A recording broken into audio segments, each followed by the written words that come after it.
अस्सलाम वालेकुम। शाहीन अफरीदी ने विकेट उड़ाने के साथ डिजाइनिंग में भी धमाका कर दिया।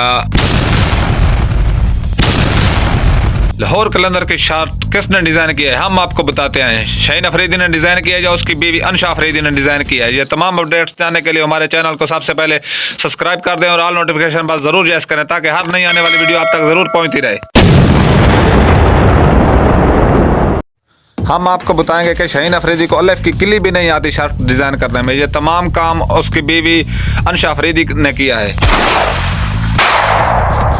अनशा अफरीदी डिजाइनिंग का काम सीख चुकी हैं और इस मरतबा लाहौर कलंदर की शर्ट्स भी वही डिजाइन करने जा रही हैं। ये वाली शर्ट्स लाहौर कलंदर के खिलाड़ी अपने ड्रेसिंग रूम में पहन कर बैठेंगे। शाहीन अफरीदी समेत तमाम खिलाड़ियों ने इस शर्ट्स को पसंद किया है।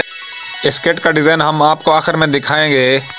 इससे पहले हमारे चैनल को सब्सक्राइब कर दें और ऑल नोटिफिकेशन पर ज़रूर यस करें ताकि हर नई आने वाली वीडियो आप तक पहुंचती रहे और क्रिकेट से मुतल्लिक हर जुड़ी खबर आप तक ज़रूर पहुंचती रहे।